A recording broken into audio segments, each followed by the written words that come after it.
Hey folks, everything new under the sun.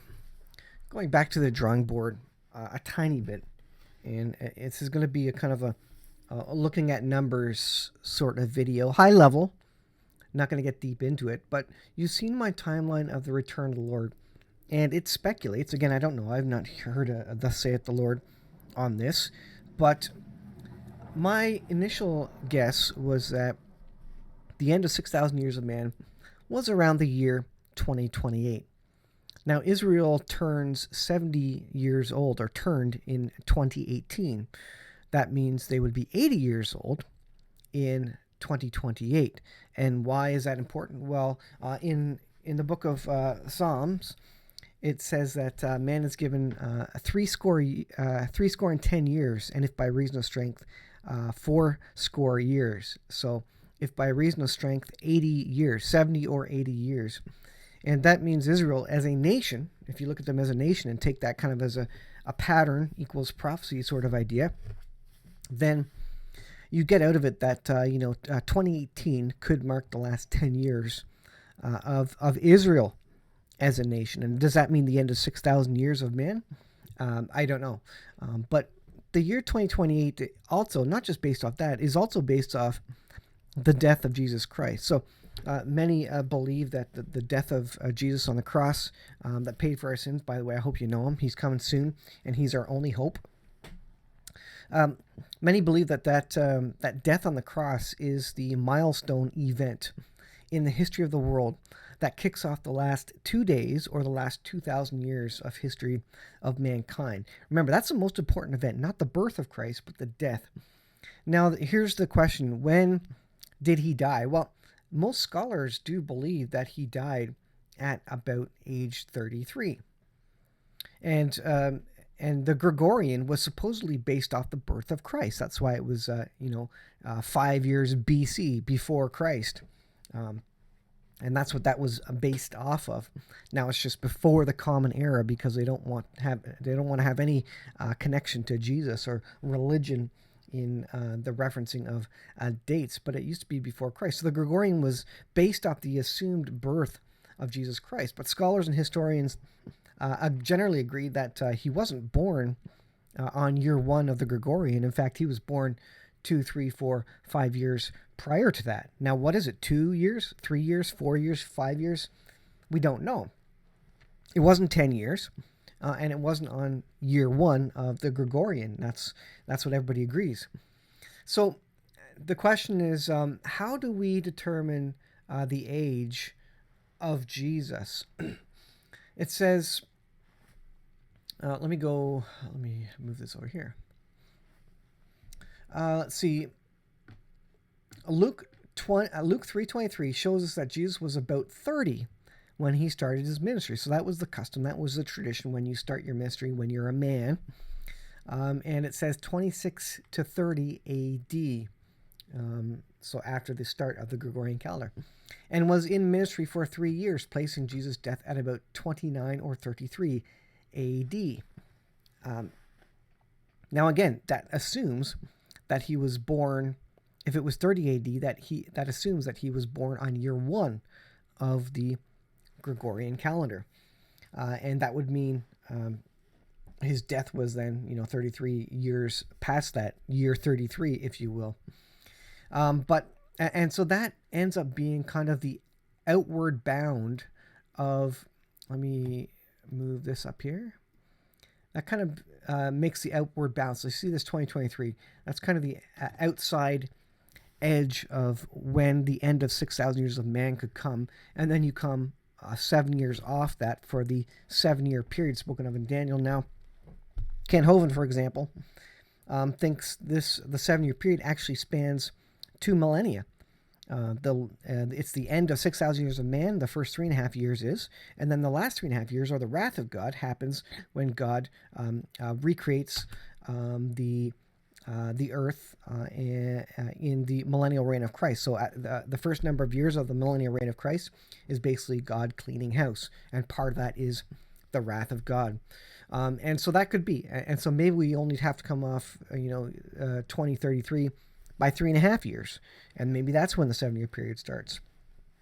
I'm going to assume that we come off at 7 years, and that wrath of God is still contained within the last 6,000 years of the history of man on this planet. So if he indeed died on the cross at about age 33, and he wasn't born on year 1 of the Gregorian, that would place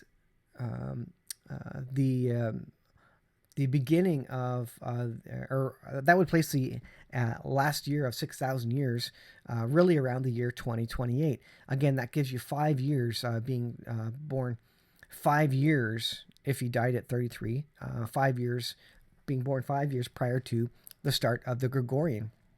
So it's somewhere between 0 and 1 and 5 years. And if we cut that in half and say maybe he was born 3 years prior, that would put the end of 6,000 years at about the year 2030. Now again, Israel turns 80 in 2028. Is that significant? Is there a pattern there? I don't know. Maybe there's no significance to it, but it's interesting. But they do turn 80 in 2028, which is why it's an interesting year. But it may be that we're a little bit out here. And has the 7-year period started? Well, no. Although we're getting very close, and I think everybody feels it. I think everybody sees it. Just with the wars, rumors of wars, the economic troubles, the global world, the new world order that they're trying to put together, the digital currencies that they're trying to put together, etc. And so the range that we have for the start of the, or sorry, for the end of 6,000 years of man is about 2028 to 2033. So then you come off that about 7 years, and you come up with, let me go here and type 2021. And did the tribulation start in the year 2021? Let me slide that up there so we can kind of use it as a whiteboard. Trib start. I think most of us would say no. So the next year is 2022.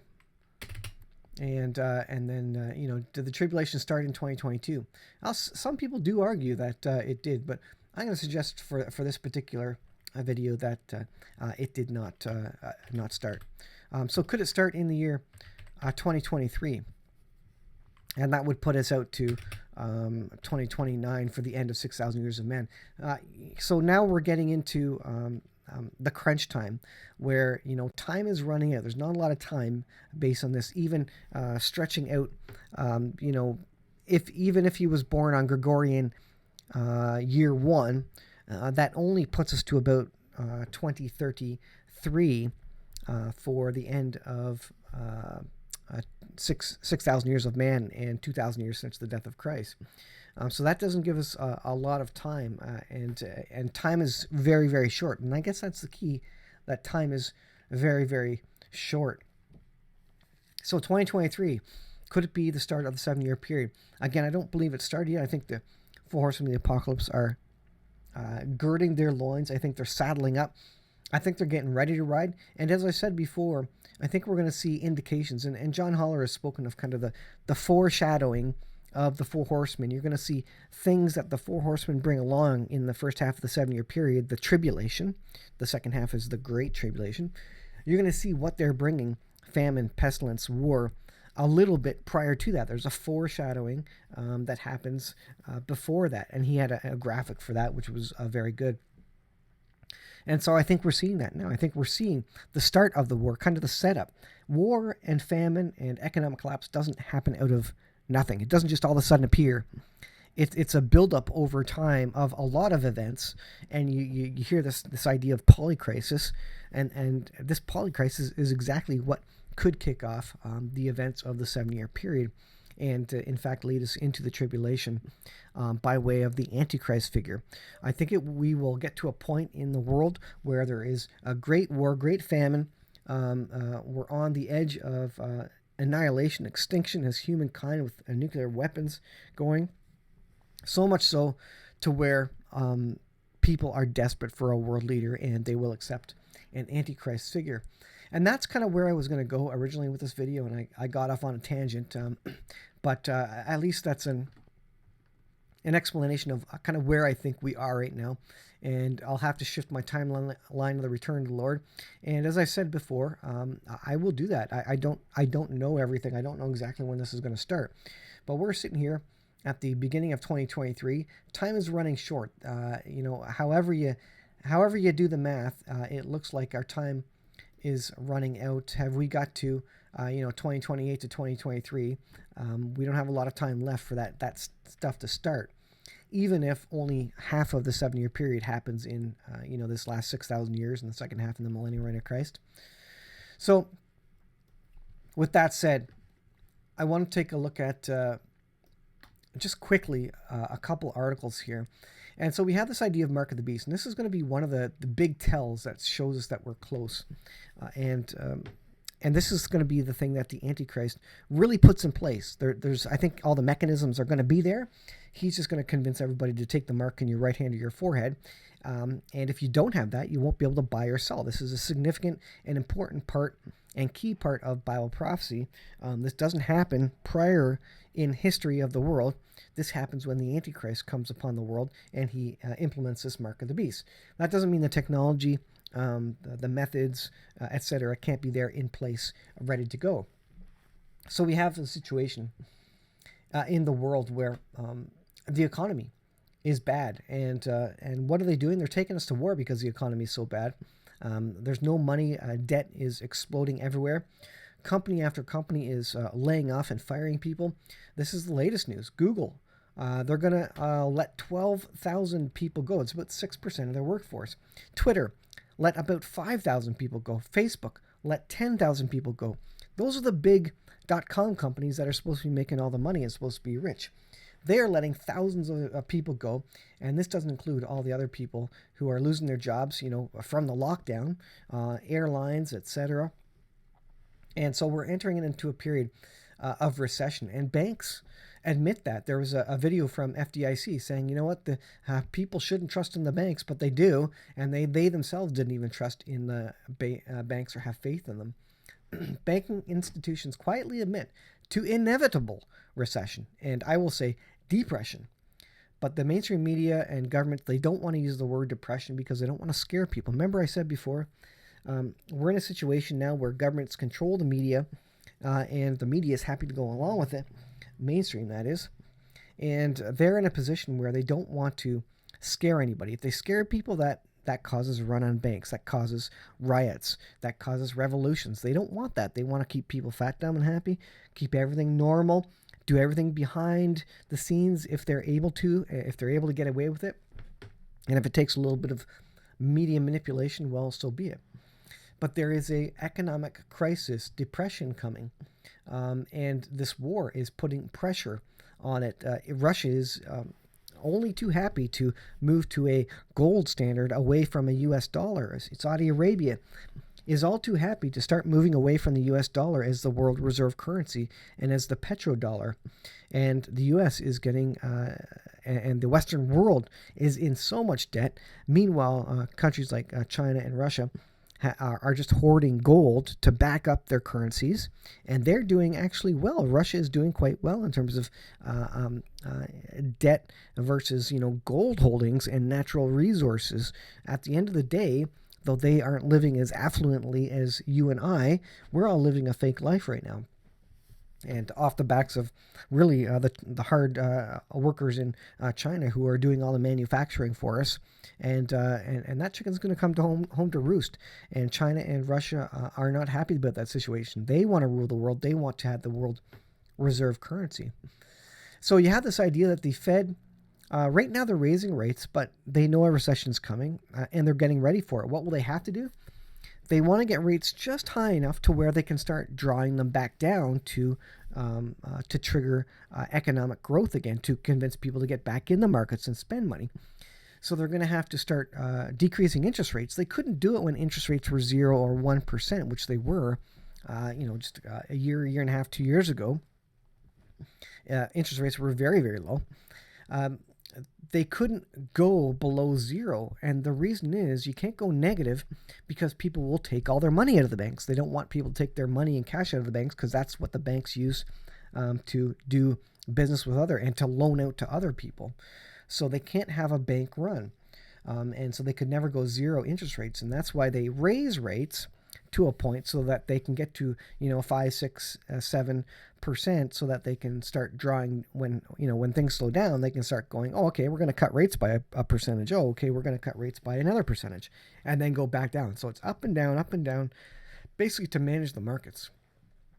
Now there is a pathway to negative interest rates, and they would love to go there because that would be another tool in their possession. And so how could they get there? Well, I have this in my Timeline of the Return of the Lord keynote presentation, Steps to the Mark of the Beast. Interest rates head to zero as economic woes continue. And that's the trouble we're in right now. Now, how they prevent people from taking money out of the bank? Well, they go to complete digital currency, to where that there is no money outside of your, the internet, effectively, or the digital realm. There is no money outside of that. Everything you do is bought digitally. You don't handle physical cash anymore. That means you can't take it out, because you can't take ones and zeros out of the bank. They won't. It's not a physical item, and they want to get away from physical cash, physical gold and silver, because once they force everybody to keep their money in the bank, then they can go negative interest rates without the fear of people doing a bank run and pulling money out, and then they can stimulate the economy with those negative rates and basically start paying everybody to go and make the debt balloon. So that's number 3. People start pulling their money out. But then this is the idea where the government restricts use of cash. They outlaw it even, and they go to a digital currency. Now, this article here is Executive Order 14067, authorizing the creation of cryptocurrency, cybercurrency known as Project Cedar. And the point of it is to replace the US dollar. Now, a lot of countries in the West and all over the world are testing out digital currencies. They want to go there because it costs money to print currencies, and there's lots of fraud that goes on. So there's lots of good reasons to go digital, but it also means that we're going to have basically the idea of a mark of the beast. Everybody's going to have a number, and at some point, the Antichrist will control all those numbers and force everybody to get a mark in their right hand or forehead. And if you don't have that, you won't be able to participate in society. You won't be able to pay your mortgage. You won't be able to buy gas. You won't be able to buy food. So it's going to be quite a decision for Christians and otherwise to deal with. When you can't do anything, you can't buy anything, when they criminalize you for bartering, you're going to have to make a hard decision. Do you take the mark so that you can feed your family, feed yourself? That's a big decision. Or do you starve, or maybe go to jail for bartering? And this is the thing. This is the pressure that comes on believers, the faithful, in the last days. And so, and the Antichrist then is going to implement this. And the government's going to remove cash altogether and create an electronic cashless system. So does it all happen at the same time? I think it happens during a period of complete total economic collapse around the world, so that the whole world can implement a new currency system. And I think along with that, the excuse to do that is going to be also World War III. The Antichrist is going to come in and say, look, we need to redo the whole world system. Everybody is starving. Everybody is desperate. That means the Western people, and most importantly, probably the Western people, you and I, have to be in such a desperate state that we will accept the removal of our sovereignty in our nations, the removal of our sovereign currencies, that we will accept that and even vote for it, for a one world leader, for a one world government to accept that. And so he will come in at a time when that happens, and that's going to be probably right in the middle of World War III, when the economy is absolutely destroyed, and then they'll call a bank holiday, and then they'll give you an option. Accept the mark of the beast, and everybody's going to be starving and desperate and cold, including you and I in the West. And most people will be so desperate, they'll say, yes, whatever, I'll do it. I've got no choice, they think. And this is the thing that's coming up. So, folks, I want to warn you that we're getting very close to the end. I don't know when it is, but time is getting short. We're certainly running out of time. I think the window of opportunity is very, very small here, and we're talking 2028 to 2023. I think we're past 2028 at this point, if you consider subtracting 7 years from that, because the 7-year tribulation has not started. We haven't seen any sort of tribulation yet in the West. And I think when the four horsemen ride, you and I will, we will know it. There will be no question about whether it has started or not. So anyways, I'll leave those thoughts with you guys. Let me know what you think. And you need to be prepared. Know Jesus Christ, most importantly. And then get some food and get some water. At the end of the day, folks, I think it will be so bad that we're just going to simply have to have faith in Jesus Christ, and Jesus will have to supply our needs, and we'll have to have faith for that. Thanks for watching. We'll see you in the next video.